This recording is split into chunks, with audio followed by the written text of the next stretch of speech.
नमस्ते। आपका अरविंद गणेश दामले चैनल में स्वागत है। मैं अरविंद दामले आपके सामने प्रस्तुत कर रहा हूँ मेरी ही कुछ रचनाएं। इनमें से पहली है मराठी में और बाद में एक है हिंदी में। आपको ये रचनाएं पसंद आएँ तो मेरे अरविंद गणेश दामले चैनल को सब्सक्राइब करें, लाइक करें, शेयर करें और बेल आइकॉन दबाना ना भूलें। ये वाला जो भाग है ये है इसका 861वां भाग। तो मेरी पहली मराठी वाली रचना है। एकदा माझ्या मनात आलं आपल्या देशातून निरक्षरता दूर करायची आहे. त्यासाठी पुस्तके वह्या मोफत वाटायची आहेत. त्यासाठी गरजूंनी स्वतःच्या सुवाच्य अक्षरात अर्ज करावेत असं जाहीर केलं. अर्जाचा नमुना डाउनलोड करून कॉपी करून भरून ईमेलने पाठवला तरी चालेल असंही सांगितलं. दूसरी जो रचना है वो है हिंदी में निसर्गदत्त महाराज के उनके शिष्यों के साथ के संवाद में से ये है अगला 889वां सवाल। मैं कुछ भी नहीं कर सकता ये मैं कैसे मान लूँ? आपने कही तो भी मैं ऐसी अविश्वसनीय बात को कैसे मान लूँ? मैं तो इसका विरोध करता हूँ। इसका जवाब है तो फिर आप क्या कर सकते हो? आप एक ऐसे मरीज की तरह हो जो इस समय बेहोश है और कोई डॉक्टर उस पर कोई ऑपरेशन कर रहा है। जब तक आप फिर से होश पा जाते हो तब तक तो ऑपरेशन की समाप्ति ही हो जाती है। उस समय क्या आप कह सकते हो कि आपने कुछ किया है? अगला सवाल है 490वां। कम से कम ये तो कह सकता हूँ कि मैंने ऑपरेशन करने की इजाज़त दी थी। ये तो निश्चित ही है। इसका उत्तर है जी नहीं। एक और आपकी बीमारी है और आपके घर वालों का दबाव है। आपके लिए चुनने की कोई स्वतंत्रता ही नहीं है। आप चुनने के लिए स्वतंत्र हैं, ये भी आपका भ्रम है। इसका अगला 491वां सवाल है। मुझे तो ऐसा नहीं लगता। आपके वर्णन के अनुसार मैं बेबस हूँ, ये मुझे सच नहीं लगता। मुझे विश्वास है कि मैं ही सोचता हूँ और निर्णय भी मैं ही लेता हूँ। ऐसा नहीं है, ये कैसे संभव है? निर्णय के बाद जो करना है उस ऑपरेशन का मुझे कोई ज्ञान नहीं है, इसलिए मैं वो औरों पर छोड़ देता हूँ। पर क्या करना है इसका तो मुझे पता होता है और इसका निर्णय भी मेरा ही तो होता है। इसका उत्तर है ऑपरेशन कैसे करना है ये आपको मालूम भी होता तो आपको उसके खतरे भी मालूम होते। तो फिर क्या आप कर सकते थे? कुछ देर के लिए इसे दूर रखिए। बेबस होने को इतना महत्व देना भी ठीक नहीं है। अगर वो थोड़ी देर के लिए ही हो तो।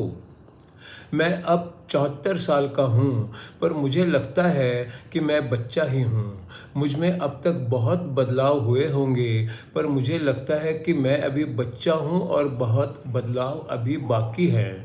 मैं बच्चा हूँ और वो ही मेरा असली अस्तित्व है। जब आपके लिए सिर्फ मैं हूँ इतना ही बच जाता है तो ये सत्य हो जाता है, क्योंकि आपके मन को दूषित करने वाले कोई विचार आपके पास ही नहीं होते। फिर मैं ऐसा हूँ वैसा हूँ इस तरह से गलत बातें आपके मन में होती ही नहीं। सब कुछ छोड़ दो। मेरे गुरु ने मुझे कहा कि मैं उन पर विश्वास करूँ। उन्होंने कहा कि तुम दैवी हो। मैंने उसे 100% मान लिया। उन्होंने कहा कि मेरे दुख दर्द सुख सभी दैवी हैं। मैंने उस पर भी विश्वास कर लिया और फिर मुझे पता चला कि वही तो सत्य है। मैंने उस बारे में अपना दिमाग नहीं चलाया और बिना किसी संदेह के सब कुछ मान लिया।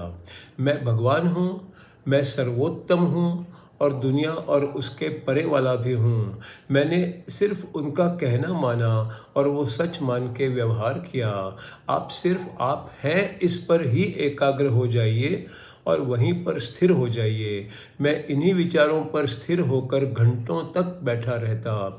कुछ समय पश्चात मैं शांत हो गया, बेहद आनंद महसूस करने लगा और फिर सभी के प्रति मुझ में प्रेम बढ़ गया।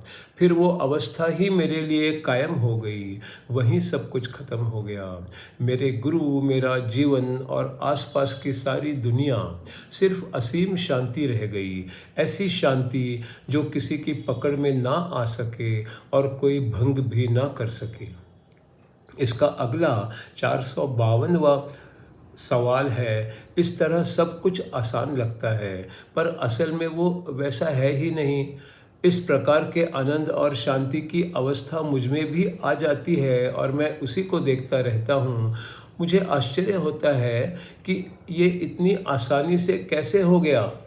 फिर मुझे उस अवस्था पर ही संदेह होने लगता है कि वो सच्ची है कि वो मात्र एक वहम है। इस अवस्था तक पहुंचना इतना आसान था तो मुझे इतनी कोशिशें क्यों करनी पड़ी। फिर मैं सोचने लगता हूँ कि वहाँ तक पहुँचना कितना आसान था। फिर मुझे लगने लगता है कि ये अवस्था हमेशा के लिए रह जाए और फिर वो जल्दी ही अंतर्धान भी हो जाती है। जैसे एक हवा का झोंका आया और वो बह गई।